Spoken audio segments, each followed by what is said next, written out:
Olá, professores. O meu nome é Kelly Porani de Oliveira. Eu falo daqui do interior de São Paulo. E esse é meu trabalho de conclusão de curso em relação ao curso Bacharelado de Engenharia de Software. E o meu tema é a influência da Lei de Moore sobre a litografia e a guerra dos semicondutores. Sobre esse tema, eu pensei em relação aos chips, em como eles estão incluídos no nosso dia a dia, né? E como é difícil pensar em coisas que não possuem chips, né? Dado a isso, a justificativa para esse tema, né, ela se origina em analisar de maneira imparcial como a Lei de Moore, que foi desenvolvida em 1965 por Gordon Moore, que é cofundador da Intel, né, como ela influencia sobre os avanços da litografia de ponta durante a disputa, então, pela liderança do mercado de semicondutores, dado o fato de que os transistores estão cada vez menores e obtendo um processo complexo e custoso. A importância desse tema para a área de conhecimento ela está relacionada na escassez de informações de uma maneira aprofundada, além de verificar sobre os avanços tecnológicos na produção de chips, especialmente em países de combate, como, por exemplo, os Estados Unidos e a China. As etapas necessárias para a elaboração desse projeto, então, foi a leitura bibliográfica, onde eu busquei por artigos que pudessem sintetizar, né, de maneira as evidências já existentes, mas que estivessem atualizados, como, por exemplo, sites oficiais, que eu posso citar a ASML, né, que é a empresa de litografia avançada, e a Intel Corporation. Também utilizei sites como, por exemplo, a Tecmundo e jornais nacionais como, por exemplo, a Folha de São Paulo, e pesquisas internacionais, né, como, por exemplo, The New York Times, Reuters, Foreign Affairs, Fabricating Knowledge e a CNN. Também analisei de maneira exploratória, né, e analítica na busca por dados envolvendo esse assunto que permitisse, então, obter um conhecimento maior sobre esse tema. Em relação a esse projeto, né, eu enfrentei certas dificuldades, por exemplo, com acesso a materiais, né, alguns materiais eles precisam de custos, né, e para isso eu consegui um link, né, onde esse link que eu deixei aqui embaixo, ele se trata de um repositório. Então, nesse repositório você acessa o link, você consegue colocar o número do DOI e consegue pesquisar se a pesquisa ela se encontra nesse repositório. Teve muitas coisas que eu consegui acessar, né, outras também não. Então, essa foi a dificuldade que eu encontrei para a criação desse projeto.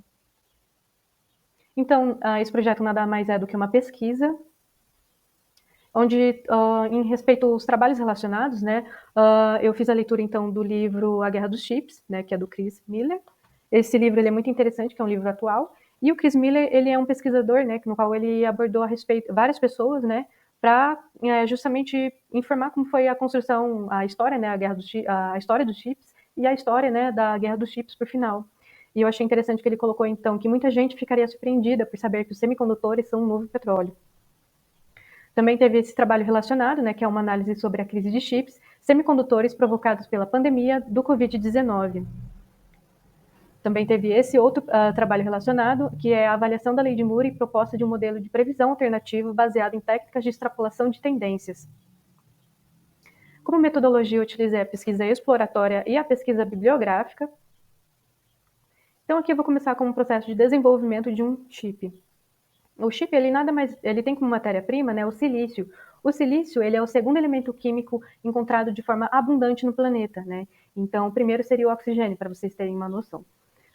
Para que esses circuitos sejam criados nos chips, utiliza então a litografia. A litografia, ela imprime, né, os circuitos nos semicondutores, e podemos chamar de litografia ou fotolitografia, né, que nada mais é do que uma máquina formada por mais de 100 mil componentes que possuem peças com precisão de um átomo. Para vocês terem uma noção, essa máquina ela é considerada como uma máquina mais perfeita que o homem já fez, né? Esse processo, então, ele envolve revestir o wafer, ou pastilha de silício, com material fotossensível, né, e expor à luz ultravioleta extrema. Esse processo é um processo extremamente delicado, sendo necessário, então, manter o interior da máquina a vácuo, evitando que essas moléculas de ar sejam absorvidas pelos raios ultravioletas. Aqui, então, eu deixei duas imagens de um wafer de silício para vocês saberem como que é. E aqui a gente tem a máquina de luz ultravioleta, né? Então aqui a gente está vendo uma gotícula de estanho fundido, e à medida que ela cai, né, essas gotículas são atingidas primeiro por um impulso de laser de baixa intensidade, que achata em formato de panqueca. Depois, um laser mais potente vaporiza essa gotícula e cria um plasma que emite essa luz ultravioleta. Esse processo é feito cerca de 50 mil vezes por segundo, né? Então a litografia, ela utiliza então um comprimento de onda de 13,5 nanômetros, e esse comprimento de onda, tá, dessa máquina EUV, ele é 14 vezes menor que a litografia anterior, que é a litografia DUV. Então aqui a gente consegue finalizar, esse vídeo ele foi retirado então da SML, e a gente consegue observar então o wafer de silício sendo impresso, né, com a litografia realmente sobrescrevendo, né, as peças, os chips. Então, aqui o investimento alto em litografia, a gente pode citar que dados mostram que a demanda global, né, por microchips de última geração está aumentando, principalmente devido às tecnologias avançadas, como, por exemplo, IA, 5G e internet das coisas. Com essa demanda alta, o valor de mercado de litografia ele está estimado em, por exemplo, só esse ano foi estimado em 10,34 bilhões de dólares. E a previsão é que em 2029 esse mercado chegue em valor de 17,81 bilhões de dólares. Né? Então esse valor ele é extremamente alto. E aqui a gente pode ver, então, a máquina, né, do vídeo anterior seria essa máquina. Ela é a primeira máquina, né, de litografia ultravioleta e ela foi desenvolvida pela empresa SML. Essa máquina ela é extremamente cara, ela chega a custar 370 milhões de dólares, né, por unidade. E essa máquina, no caso da foto, ela está localizada na unidade de pesquisa e desenvolvimento em Hillsboro, em Oregon. Eu deixei aqui, então, o modelo dessa máquina para vocês, caso queiram pesquisar. E com isso a gente consegue os resultados obtidos, né?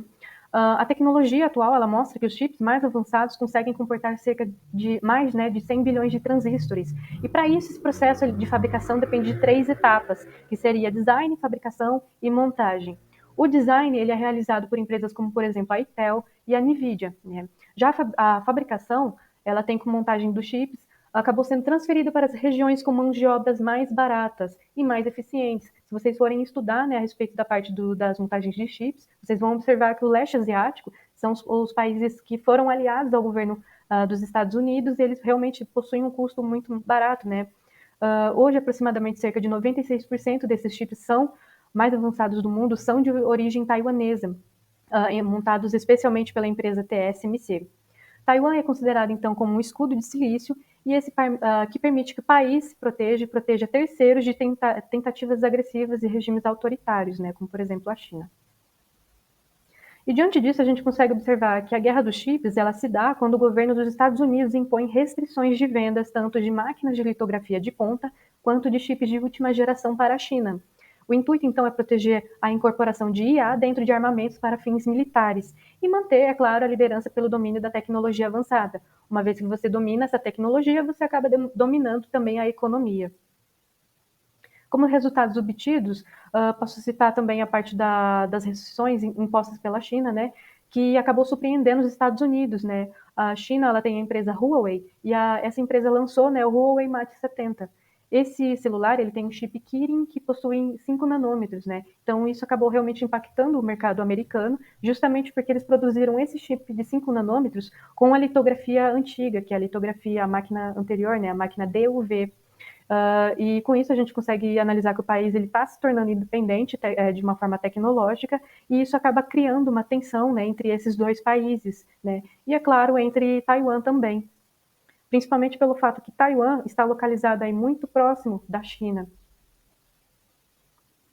Eu posso citar aqui para alguns, como por exemplo a Intel Corporation, a lei de Moore não morreu. Isso por conta então dos transistores, né, Gate-All-Around, ou transistores de porta completa, que são modelos, por exemplo, que vocês podem observar aqui na parte em vermelho seria o portão, e essa parte aqui então seria as nanofolhas, né, onde esse seria um modelo, o último modelo, né, o modelo 3D.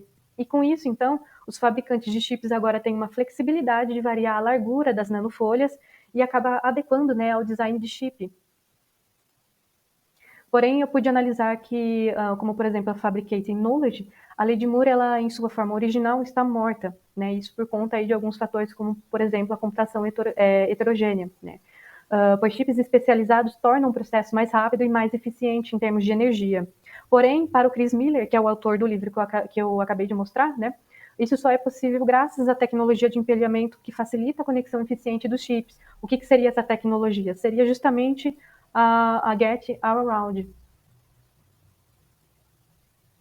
E com esses estudos foi possível então concluir que a lei de Moore ela não se trata de uma lei como conhecemos, ou seja, uma regra, uma lei da física, mas ela se trata de uma observação de tendências, né, que ela foi passada de pesquisas e economia, no qual a indústria de chips ela utiliza isso como meta.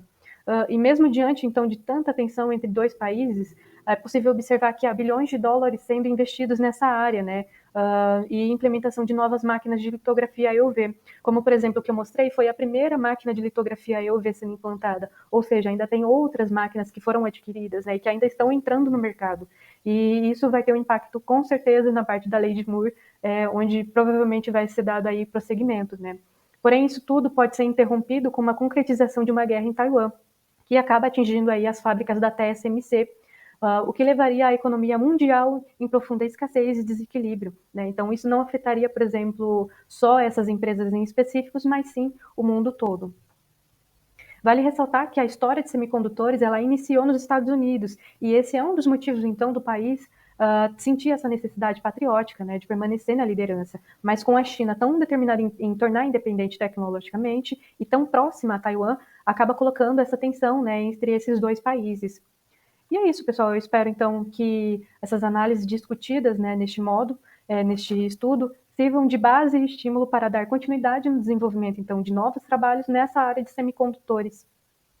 Aqui eu também vou deixar as referências. Tudo isso que eu falei está relacionado ao projeto, né, está relacionado ao TCC, e essas são as referências. No mais, eu agradeço, né, a esses 4 anos. Realmente espero que vocês possam ter entendido a respeito dessa pesquisa. E é isso.